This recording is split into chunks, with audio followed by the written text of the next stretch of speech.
Lecture number 1 में आप लोगों का सभी लोगों का स्वागत है। आज हम लोग नया चैप्टर स्टार्ट करने जा रहे हैं जिसका नाम है न्यूटन्स लॉज ऑफ मोशन। सभी लोगों ने ये चैप्टर अपनी अपनी 9th क्लास के अंदर पढ़ा हुआ है और उम्मीद है याद भी हो। तो भाई उम्मीद है, बस यकीन नहीं, उम्मीद है। और आप सभी को तो पता ही है दुनिया को थोड़ी उम्मीद पर गाया है कि नहीं। Keeping this thing in mind, Newton's laws of motion के बारे में बात कर रहे हैं दोस्तों। एक ऐसा चैप्टर, एक ऐसा टॉपिक जो शायद हमारा 9th स्टैंडर्ड के अंदर इंट्रोडक्शन था न्यूटन के साथ। मतलब न्यूटन की एंट्री तुम्हारी जिंदगी में यहीं से हो गई थी और उस एंट्री के बाद आज तक न्यूटन ने तुम्हारा साथ नहीं छोड़ा। ना तुमने न्यूटन का, ना न्यूटन ने तुम्हारा। और तुम चाह रहे हो छोड़ना तो वो चाहता नहीं। न्यूटन मतलब हर जगह बोलता है कि नहीं, मैं हूँ, मैं अवेलेबल हूँ, I am already there, so you can't help it, isn't it? So Newton's laws of motion में न्यूटन के नियमों को समझने समझाने के लिए हमें सबसे पहले टर्म को क्लियर करना पड़ता है, फोर्स। तो यश, मैं चाहूंगा आप बताएं पूरी क्लास को कि ये फोर्स नाम की चीज होती क्या है? What is the force?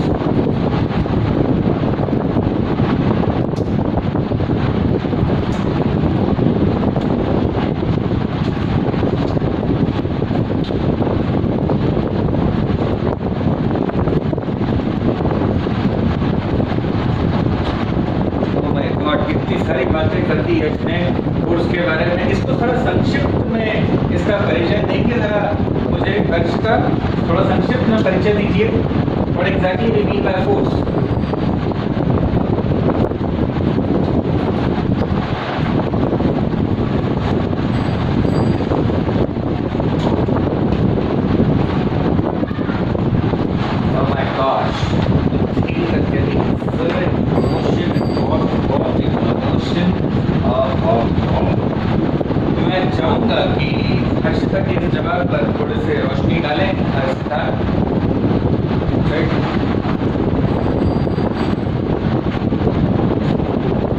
What is the force according to you?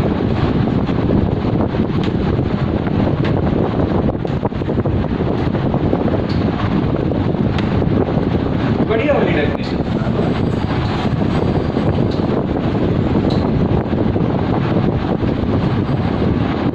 ये जो क्वेश्चन पुल वाली डेफिनेशन है, ये तो बचपन से लेकर 55 तक चली आ रही है श्रृंखला। क्वेश्चन पुल तो फोर्स का टाइप होता है।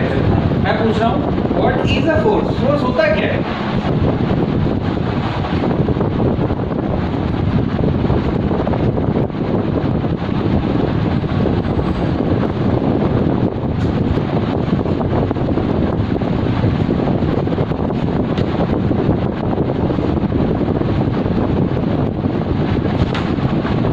You mean to say force is motion, motion means force? मतलब ये तो तुम शाहरुख खान के डायलॉग की तरह बोल रहे हो कि प्यार दोस्ती है और दोस्ती ही प्यार है।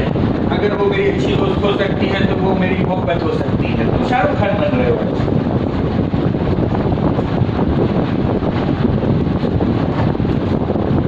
नहीं, फिजिकल एक्शन का मतलब क्या हुआ? मुक्का मार देगा कोई, किसी को मुक्का मारना फिजिकल एक्शन है और वो फोर्स है, तो ये कहना चाह रहे हो? मतलब अगर तुम ऑरिजिन के मुंह पे एक मुक्का मारते हो तो वो फोर्स लगेगा और उस फोर्स की वजह से उसका मुंह सूज जाएगा तो उसका मुंह मोशन में आ गया, ऐसा बोलना चाह रहे हो तुम?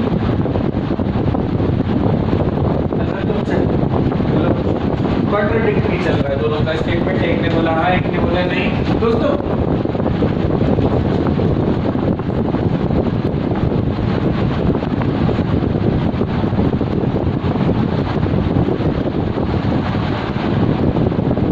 सभी लोग पूरी क्लास तुम्हें एक मंदिर में रखे हुए घंटे की तरह ट्रीट करती है। और कितने अच्छे पावन शब्दों की बात है। तो जो तुम्हें मंदिर में रखे हुए घंटे की तरह लोग जो है प्रतीकात्मक तरीके से पूछते हैं, और क्या चाहिए इससे ज्यादा? लोग तुम्हारे को करते हैं, लेकिन इतनी इज्जत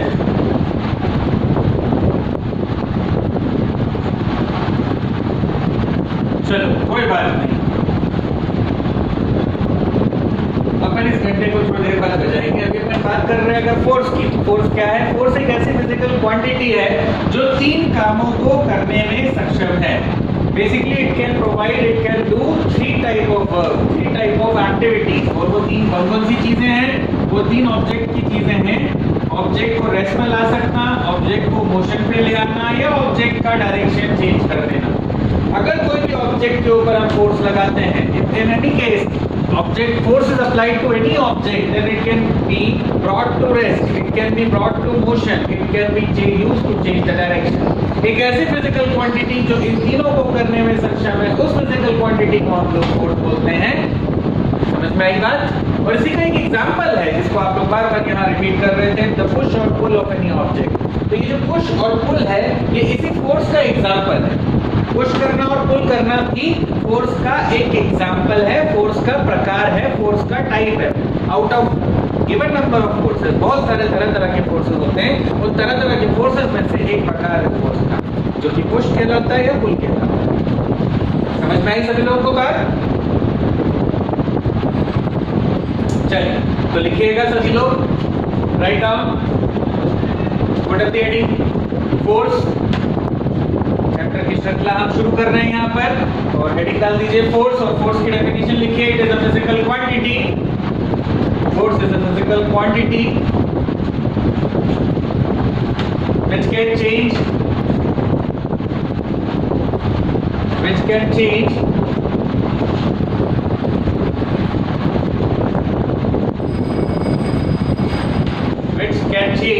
यहाँ पर जो मैंने रेस्ट, मोशन और डायरेक्शन लिखा हुआ है, इसको और आसान शब्दों में हम लिख सकते हैं which can change the shape of a body,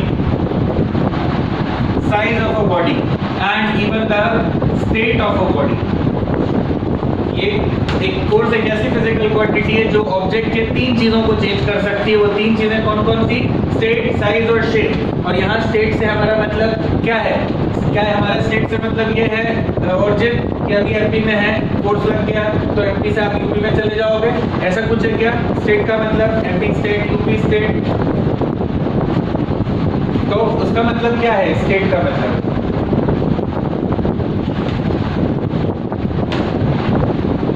अच्छा, मैं ही मोशन से रेस्ट में आ गया और रेस्ट से ही मोशन में आ गया।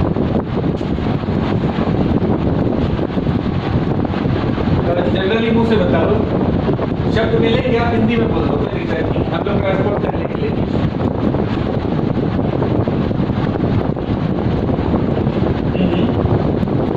अच्छा अच्छा अच्छा, ओहो, अरे वाह, क्या बताया है, बहुत बढ़िया। मसला ये जो इन्होंने बोला, इसको थोड़ा सा थोड़ा इंग्लिश में ट्रांसपोर्ट करके समझाना। क्या बोला इन्होंने स्टेट के बारे में?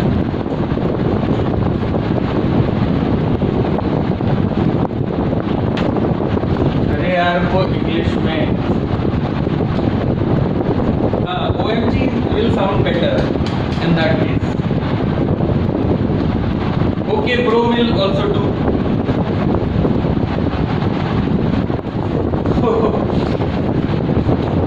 स्टेट मीन्स उसका फिजिकल अपीयरेंस भी कर सकते हैं अपन लोग। जैसा कि स्टेट से हम लोग सिंपल लैंग्वेज में समझते हैं रेस्ट टू मोशन और motion to rest. State means object की फिजिकल स्टेट कैसी है, क्या वो रेस्ट पर है, क्या वो मोशन में है। अगर वो रेस्ट में है तो मोशन में आ सकता है, मोशन में है तो रेस्ट में आ सकता है। That represent the state. मैंने गलत तो तुम्हें भी नहीं कहा। यहाँ शेप और साइज की बात आ जाती है, क्यों रोकूं? यहाँ पर फिर बात आ जाती है साइज और शेप की। किसी भी ऑब्जेक्ट के ऊपर अगर आप अपन फोर्स लगाते हैं तो फोर्स के लगने की वजह से साइज और शेप दोनों चेंज हो जाता है। जिसका हम सिंपल साधारण एग्जांपल ले सकते हैं कि अगर मान लीजिए यही ओरिजिन आपके सोफे पे बैठ जाए, सोफे पे बैठ के उठने के बाद आप देखेंगे कि आपके सोफे के गद्दे के ऊपर एक इंप्रेशन बना हुआ है। वो जो इंप्रेशन है वो ओरिजिन के फोर्स का है। जिस फोर्स की वजह से, जिस बॉडी के वेट की वजह से वो बैठा था, उसने अपनी एक छाप छोड़ दी उस सोफे के सेट के ऊपर। कुछ देर के बाद वो छाप रिमूव हो जाएगी, कुछ देर के बाद वो इंप्रेशन रिमूव हो जाएगा, लेकिन वो फोर्स ही था जिसकी वजह से आपके सोफे का शेप और साइज चेंज हुआ। क्या आप लोगों को समझ में आया ये एग्जांपल? मैं जानना चाहूंगा स्पेशली। नहीं, सिर्फ छाप ही है, सिर्फ यहाँ पर छाप ही रह जाएगा। अभी अपन ने ओरिजिन का लूज मोशन डिस्कस नहीं किया। तो हाँ, वही उम्मीद करता हूँ कि स्टेट, शेप और साइज तीनों की चीज़ों के बारे में समझ में आ गया होगा। स्पेशली मैं यहाँ पूछना चाहूँगा शीलू आप लोगों से, शीलू और आदित्य शायद एक ही मोबाइल से अटेंड कर रहे हैं क्लास को।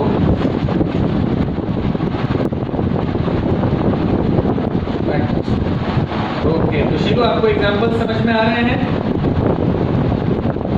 पक्का ना? तो ऐसा नहीं, लेकिन ये जो एग्जाम्पल दे रहा हूँ शीलू, इनमें से कोई भी एग्जाम्पल लिख के नहीं आना है, ये सिर्फ आपको समझाने के लिए है। हाँ, नहीं तो टीचर पूछने लगेगी कि वो ओरिजिन कौन था जो सोफे पे बैठा और इतना बड़ा गड्ढा हो गया, तो टेंशन में आ जाएगी टीचर, स्कूल वाली। समझ रहा है ना? चलिए, तो यहाँ तो हमने फोर्स की बात कर ली दोस्तों। फोर्स की कहानी के खत्म होने के बाद हम जब टॉपिक को और आगे लेके चलते हैं फोर्स के साथ साथ, तो न्यूटन का नाम जुड़ जाता है। भाई ये तो तय है कि न्यूटन का नाम जुड़ना है। जहाँ फोर्स की बात आई, जहाँ रेस्ट, मोशन, डायरेक्शन की बात आई, वहाँ न्यूटन का नाम जुड़ना ही है। अब ऐसा भी नहीं है कि सिर्फ न्यूटन अकेले थे जिन्होंने इस चीज के बारे में स्टडी की है, इसके बारे में दुनिया को बताया। न्यूटन से पहले और भी साइंटिस्ट हुए, गैलीलियो थे, एरिस्टोटल थे, लेकिन एरिस्टोटल की और गैलीलियो की जो थ्योरीज थी वो थ्योरीज तक सीमित थी। There is a difference between a theory and a law. Theory कोई भी दे सकता है, थ्योरी आप भी बता सकते हो। थ्योरी क्या होती है? थ्योरी ये होती है कि साहब अगर आप बगल वाले रोड से निकलोगे तो there are chances of accident, कि एक्सीडेंट हो जाएगा, एक्सीडेंट हो सकता है, लेकिन क्या होगा ही 100% श्योर है? वो नहीं। तो ऐसी चीज जिसमें श्योरिटी नहीं होती उसे हम बोलते हैं थ्योरी, और ऐसी चीज जो श्योरिटी है, जो होकर रहेगा, जिसको प्रूव भी किया जा सके, उसे हम बोलते हैं law. And these laws were governed and given by Newton to the world for the very first time. Aristotle ने अपनी थ्योरी दुनिया के सामने रखी, गैलीलियो ने अपनी थ्योरी दुनिया के सामने रखी, लेकिन दोनों ने अपनी अपनी थ्योरीज प्रूव नहीं कर पाए। उन्होंने उनका थ्योरी का एक छोटा सा सेक्शन दुनिया को बताया कि ऐसा होता है और वैसा होता है। मैं नहीं चाहता कि आपको उनकी थ्योरीज एक्सप्लेन करूं, फालतू का कंफ्यूजन पैदा हो। तो मैं डायरेक्टली अगर न्यूटन की थ्योरीज को समझाने की कोशिश करना चाहता हूं, तो मेरे को न्यूटन की थ्योरी को समझाने के लिए उसको रेलेवेंट बनाना पड़ेगा इस अगले टर्म के साथ, जिसको हम लोग बोलते हैं इनर्शिया। सभी लोगों के लिए पुराना टर्म है इनर्शिया, और सभी लोग पहचानते भी है इस इनर्शिया को। तो मैं चाहूंगा हमारे बीच बैठे आदित्य त्रिपाठी, आदित्य जी आप बताएं क्या क्या जानते हैं आप इनर्शिया के बारे में? What do you know about inertia? Anything you wanted to discuss और share?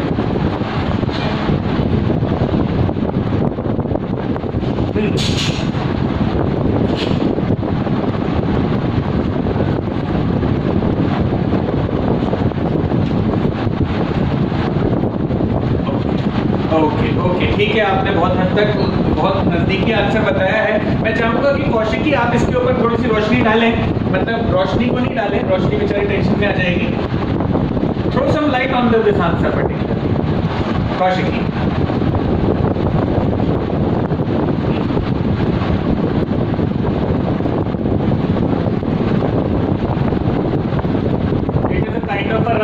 To change the velocity of an object, ऐसा बोल रही है कौशिकी। क्या आपको सुनकर अच्छा लगा ये आंसर अंशिता, या आप कुछ और ऐड करना चाहते हो इसमें?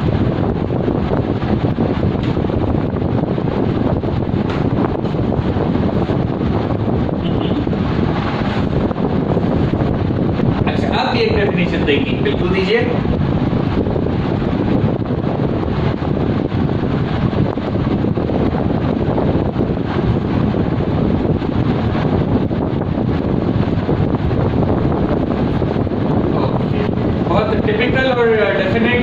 डेफिनेशन इन्होंने बताई है। और कोई हमारे मित्र क्लास के अंदर जो थोड़ा सा बताना चाहें इसके बारे में? अंश बताना चाह रहा है। एक मिनट यश, अंश बताना चाह रहा है, मैं चाह रहा हूँ कि अंश की मैं पहले सुन लूँ।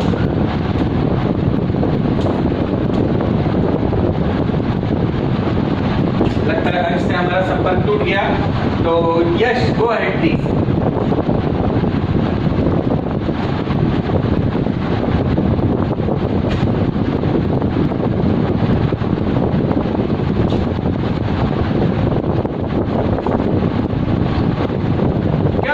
एक्सीलेंट है यश, लेकिन तुमने रट लिया था। ये अभी भी इनर्शिया नहीं है मेरे दोस्त। मैं पूछ रहा हूँ इनर्शिया नाम की चीज होती क्या है? इनर्शिया क्या होता है? और पता है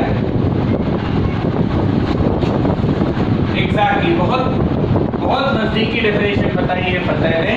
इनर्शिया का मतलब होता है it is an inherent property.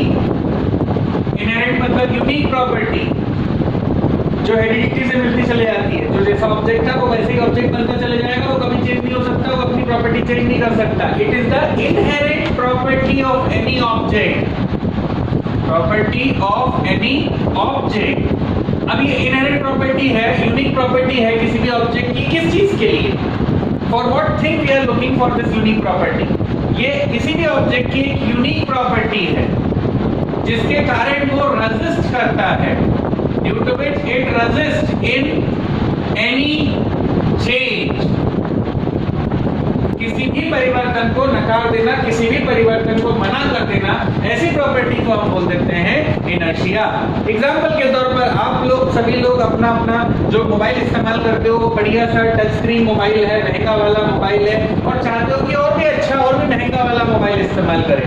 लेकिन ऑन द कॉन्ट्ररी अगर आप अपने मम्मी पापा को देखोगे या आप अपने दादा दादी नाना नानी को देखोगे तो वो लोग खुश हैं, वो लोग संतुष्ट हैं वो बटन वाले मोबाइलों से ही। वो बोलते हैं कि नहीं हमें टच वाला नहीं चाहिए, हमें मजा नहीं आता उन मोबाइलों के अंदर, हमें समझ में नहीं आता, हम ऑपरेट नहीं कर पाते। तो जो टेक्नोलॉजिकल एडवांसमेंट्स मार्केट में आते चले जा रहे हैं, आप तो उन टेक्नोलॉजीज को अडॉप्ट करते चले जा रहे हैं। आप रेजिस्ट नहीं कर रहे, आप बोल रहे हो आन दो और नई टेक्नोलॉजी आन दो। एक कैमरा की बजाय 6 कैमरे आ गए, आन दो। 10 मेगापिक्सल के बजाय 100 मेगापिक्सल हो जाए, बोला और आन दो। लेकिन वहीं ऑन द कॉन्ट्ररी आपके पेरेंट्स या उनके पेरेंट्स उन चीजों को अडॉप्ट नहीं कर पा रहे, कि वो रेजिस्ट कर रहे हैं। क्यों रेजिस्ट कर रहे हैं? क्योंकि वो एक इनहेरेंट प्रॉपर्टी है उनके अंदर कि हम इस टेक्नोलॉजी का हमारे लिए कोई इस्तेमाल नहीं है, ये तो यंग जनरेशन के लिए, ये तो नए बच्चों के लिए है, हमारे लिए किसी काम के नहीं है। तो वो रेजिस्ट करते हैं उस चीज के चेंज को कि हमें नहीं मतलब इस टेक्नोलॉजिकल एडवांसमेंट से। तो वो क्या कहलाएगा उनका? इनर्शिया। कि मेरे दादाजी का इनर्शिया है जिसकी वजह से वो नया मोबाइल इस्तेमाल नहीं करना चाहते, उनको बटन वाले ही पसंद है जिसमें टुन टुन टुन टुन करके आवाज आती है। आ रही बात समझ में सबको? Very good Urjit. उर्जित को छोड़ के बाकी लोगों को?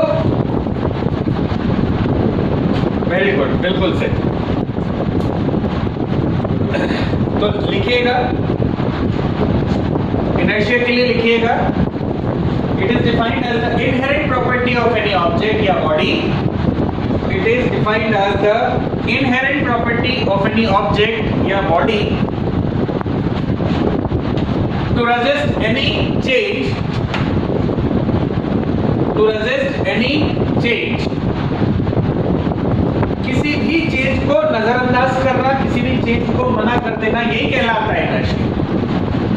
और मार्केट में देखा जाए तो रेजिस्ट करने के लिए इनर्शिया को हमारे पास 3 तरह के इनर्शिया पाए जाते हैं, जिनके नाम ऑलरेडी यहाँ मेंशन कर चुका था।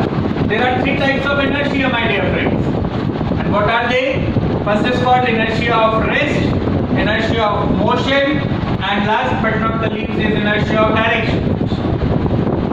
Inertia of rest, inertia of motion, inertia of direction. So you may continue with your writing part and write down there are 3 types of inertia known as inertia of rest, inertia of motion, inertia of direction.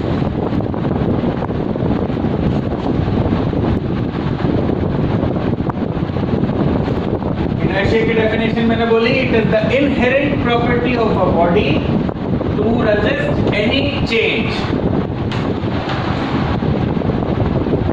Inherent property of a body to resist any change. किस चीज में resist करना change को? In its state of rest, motion या direction. जी अंश बोले। अब आ रही है, लेकिन दो आवाज आ रही है, दो आवाज आ रही है। ऐसा लग रहा है कुत्ते की भी आवाज आ रही है कहीं से। और जी तो कहाँ चले गए मुझे?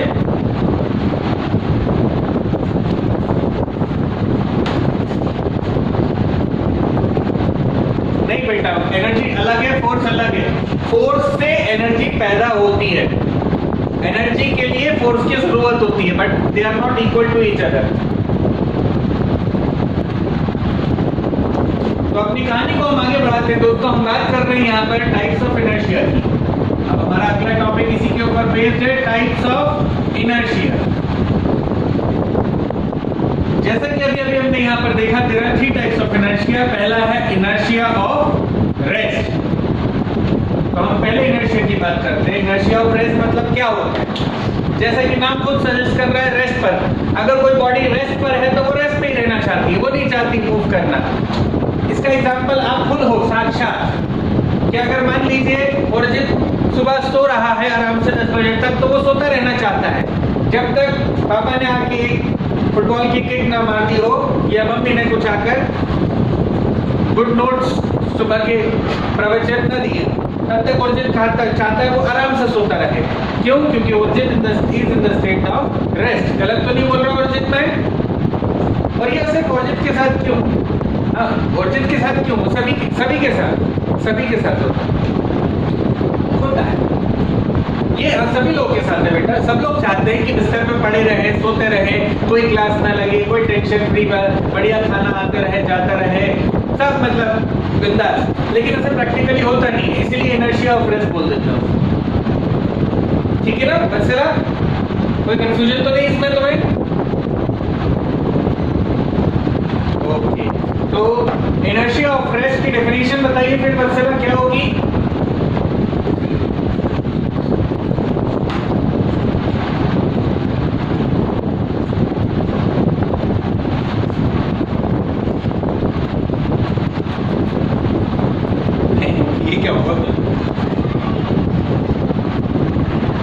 Inertia of rest की definition बन जाएगी, it is the inherent property of a body to resist any change in its state of rest। ठीक है? लिखिएगा सभी लोग। Inertia of rest की परिभाषा, it is the inherent property of a body to resist any change in its state of rest। To resist any change in its state of rest।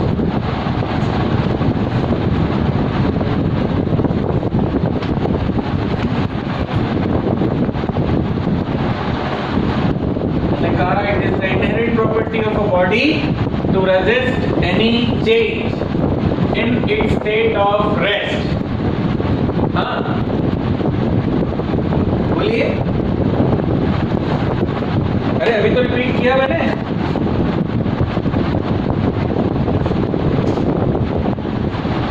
क्या बाकी लोग को भी साउंड का इश्यू आ रहा है? अच्छा, तुम्हारे साइड से प्रॉब्लम है, तो मैं एक बार और रिपीट कर देता हूँ। क्या आप सुनाई दे रहा है तुमको?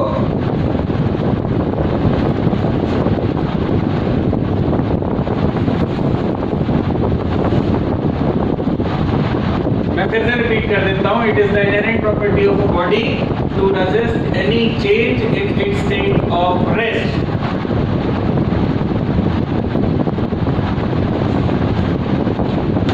कोई भी बॉडी अगर रेस्ट पर है तो वो रेस्ट में रहना चाहती है, बिल्कुल मूव नहीं करना चाहती। सिमिलरली अगर मोशन की बात करूं तो इनर्शिया ऑफ मोशन क्या हो जाएगा? Property of a body to resist any change in its state of motion. अगर कोई ऑब्जेक्ट चलता जा रहा है तो वो चलता ही रहना चाहता है। रेस्ट में क्या था? अगर सो रहा है तो सोते रहना चाहता है, अगर चलता जा रहा है तो चलते ही रहना चाहता है। Is it it? और अगर मैं डायरेक्शन की बात करूं यहीं पर, तो कोई भी ऑब्जेक्ट जो अपने डायरेक्शन को बार बार चेंज कर रहा है, बदल रहा है, for example circular motion. Circular motion में परफेक्ट एग्जांपल हो जाता है, क्योंकि सर्कुलर मोशन में ऑब्जेक्ट अपना डायरेक्शन हर पॉइंट पर, हर बिंदु पर चेंज कर लेता है। मैंने वाला डायग्राम पहले बना के आप लोगों को दिखा चुका हूं। अगर किसी पॉइंट पर आप उसका टैंजेंट ड्रॉ करोगे तो टैंजेंट उसका डायरेक्शन बताएगा, और साफ नजर आ रहा है कि डायरेक्शन हर बार चेंज होता जा रहा है। तो अगर कोई ऑब्जेक्ट अपना डायरेक्शन कंटिन्यूअसली चेंज कर रहा है तो वो कंटिन्यूअसली चेंज करते रहना चाहता है। क्यों? क्योंकि उसके पास इनर्शिया कौन सा है? Inertia of direction. तो क्या मैं इन दोनों की डेफिनेशन भी अलग से लिख पाऊंगा आप लोगों को, या you may right it down by yourself? आप लोग खुद लिख सकते हो। ओके, मैं रीड कर देता हूँ जरूर भले ही आप लोगों के लिए। इनर्शिया ऑफ मोशन का मतलब है inherent property of a body to resist any change in its state of motion। Direction के लिए inherent property of a body to resist any change in its state in its direction, to resist any change in its direction। रुका हुआ है तो रुका रहना चाहता है, चल रहा है तो चलते रहना चाहता है, कंटिन्यूसली डायरेक्शन बदल रहा है, दिशा बदल रहा है तो दिशा बदलते रहना चाहता है, डायरेक्शन चेंज करते रहना चाहता है। ये होते हैं बेसिक 3 टाइप्स ऑफ इनर्शिया। और दोस्तों इनर्शिया चाहे कैसा भी हो, डायरेक्शन की बात करो, रेस्ट की बात करो, मोशन की बात करो, इनर्शिया सिर्फ और सिर्फ एक चीज पर डिपेंड करता है, और वो क्या?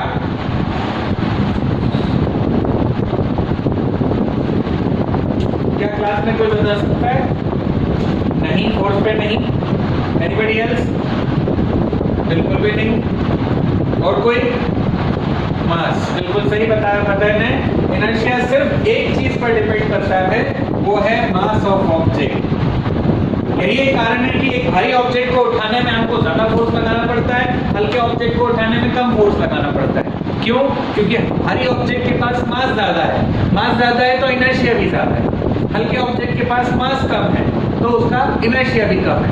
इसका मतलब एक बहुत इंपॉर्टेंट पॉइंट यहाँ पर डेवलप हुआ, हम लोगों ने सीखा और समझा आज की क्लास में, उसको नोट करना।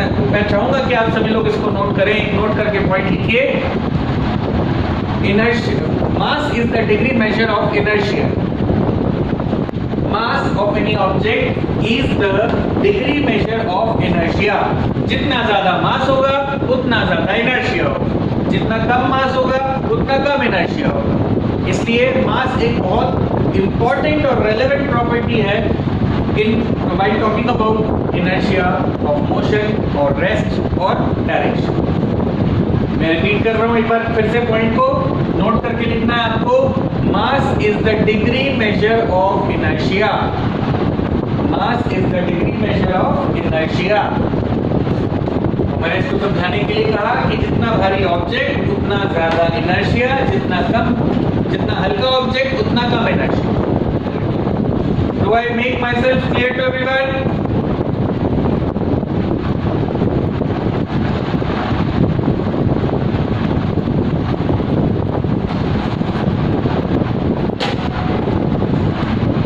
इन अदर वर्ड्स आप ये भी लिख सकते थे कि inertia is directly proportional to mass, या mass is directly proportional to inertia. Shilu, Vatsala, आप लोगों को समझ में आ रहा है? कंसेप्ट नहीं आए थे आपके?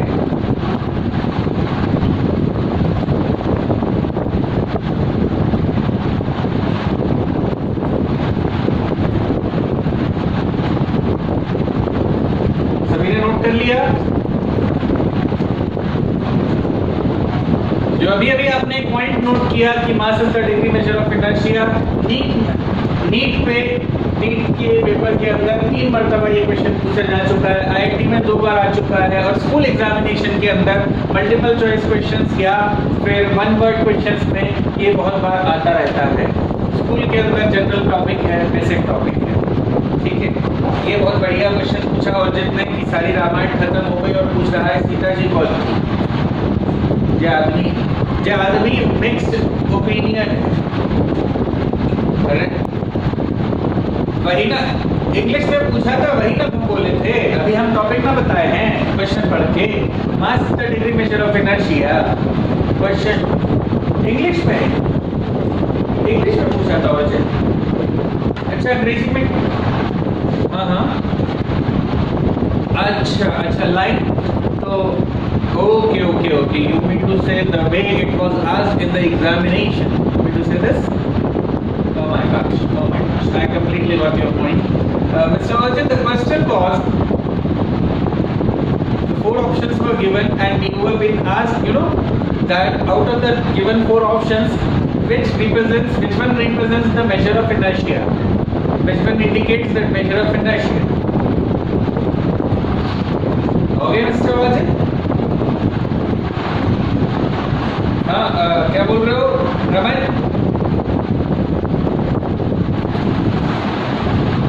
इनर्शिया की कोई यूनिट नहीं होती। इनर्शिया एक डिग्री प्रॉपर्टी है। ये जैसे मैंने कहा ना, ये प्रॉपर्टी है। अगर गाड़ी है तो गाड़ी की प्रॉपर्टी है, मोबाइल है तो मोबाइल की प्रॉपर्टी है, पंखा है तो पंखे की प्रॉपर्टी है। इसलिए इनर्शिया की कोई यूनिट नहीं होती। हाँ, इनर्शिया को मेजर करने के लिए हम हेल्प लेते हैं मास का, तो आप इन दैट में बोल सकते हो केजी, बट सिर्फ इनर्शिया की कुछ भी नहीं होती। I hope I make myself clear. किसमें?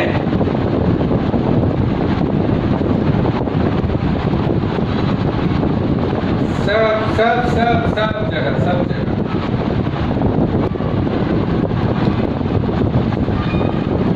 तो दोस्तों आज की क्लास में हम लोगों ने इस चैप्टर को स्टार्ट कर दिया है। कल की क्लास में हम इसको कंटिन्यू करेंगे और कल की क्लास खत्म होने के बाद मैंने आप लोगों को क्वेश्चंस शेयर किए थे यूनिफॉर्म सर्कुलर मोशन के साथ साथ प्रोजेक्टाइल मोशन के भी। आई सपोज आई होप कि आप लोगों ने वो क्वेश्चंस कर लिए होंगे या ऑन द वे होंगे वो क्वेश्चंस करते हुए। आप लोग प्रैक्टिस करेंगे क्वेश्चन जितना ज़्यादा उतना ज़्यादा आप लोगों के लिए हेल्प मिलेगी। और जिनको जो क्वेश्चन ना बने वो लोग मुझे मैसेज करके रिवर्ट करके ग्रुप में डाल के पूछ सकते हैं। I will try to answer your queries as soon as possible. ठीक है, तो चलिए दोस्तों आज की क्लास में क्या मसला, वो तो डेट वेट तो खत्म हो चुकी है वैसे ना, वो तो कल दिए थे, कल ही करने थे, लेकिन अब कर लो, एक दो दिन में कर लो। ठीक है,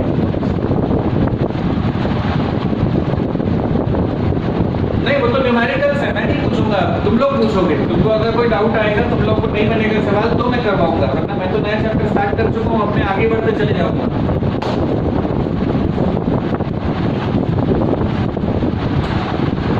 टेस्ट इस संडे से स्टार्ट हो जाएंगे भाई।